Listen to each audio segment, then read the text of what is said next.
मेरे प्यारे दोस्तों, ज्ञान के सागर में आपका स्वागत है। दोस्तों, महाभारत एक महाग्रंथ है। इस ग्रंथ की रचयिता महर्षि वेदव्यास हैं। इस ग्रंथ को आप सामाजिक, आर्थिक, राजनैतिक और धार्मिक सभी रूपों में पढ़ सकते हैं। वेदव्यास ने इस महाभारत को मौलिक तरीके से लिखा था, लेकिन ऐसा कहा जाता है कि 3 चरणों में महाभारत लिखी गई थी।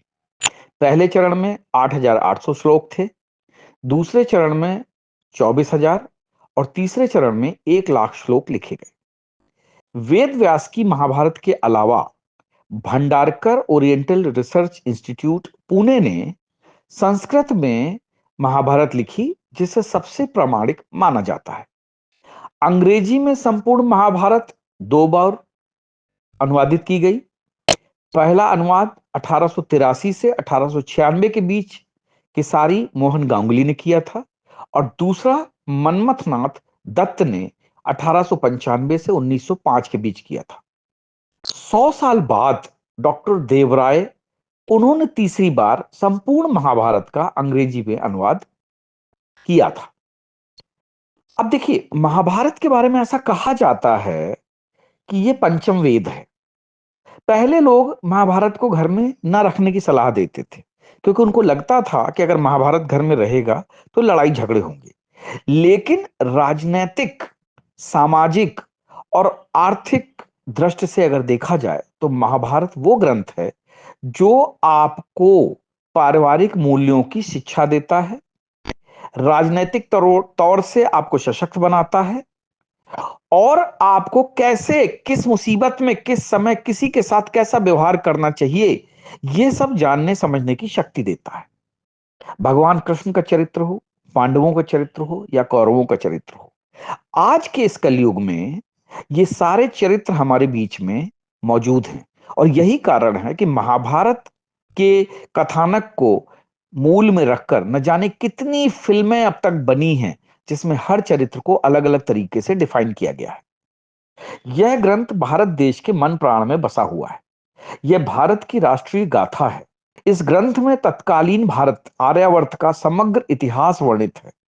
यह एक वेद तो है ही, साथ ही यह एक समकालीन इतिहास का वर्णन करने वाला एक महान ग्रंथ है।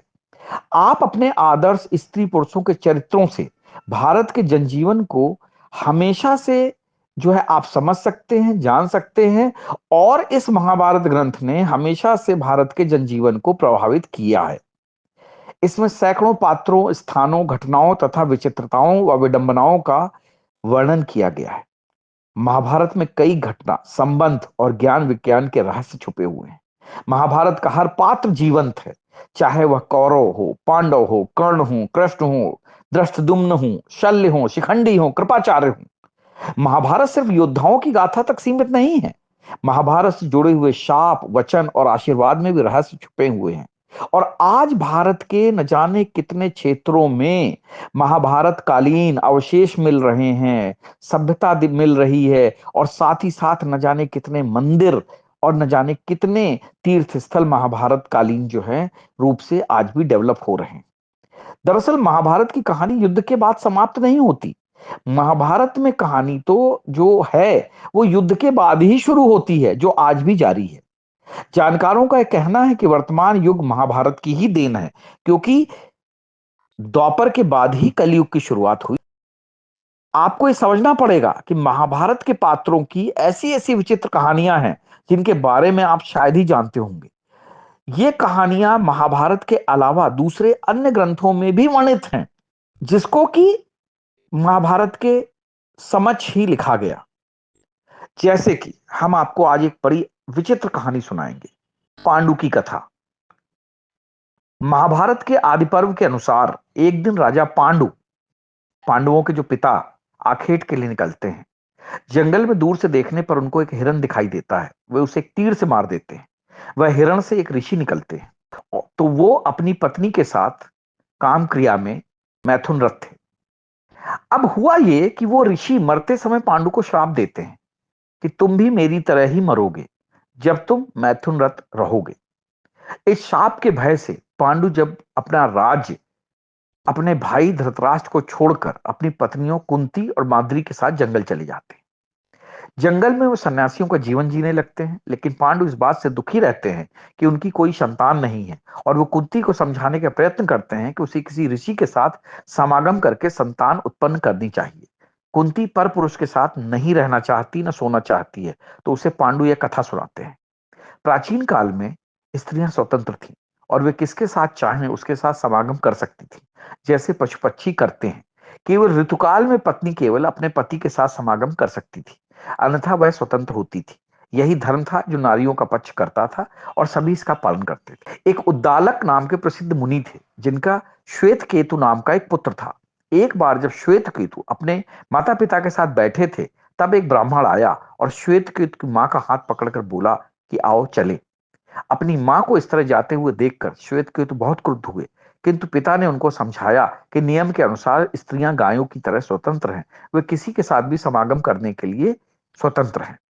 इन्हीं श्वेतकेतु के द्वारा फिर यह नियम बनाया गया कि स्त्रियों को पति के प्रति वफादार होना चाहिए, और पर पुरुष के साथ समागम करने का पाप भ्रूण हत्या की तरह लगेगा। तो आप ये समझ सकते हैं कि ये जो नियम कानून आज हमारे जीवन में आया है, मॉडर्न इंडियन हिस्ट्री में आया है, ये श्वेत केतु ऋषि की ही देन है। उद्दालक ऋषि के जो ये पुत्र थे, उन्होंने ही यह नियम बनाया कि स्त्रियों को अपने पति के प्रति वफादार होना चाहिए और परपुरुष की तरफ आंख उठाकर नहीं देखना चाहिए।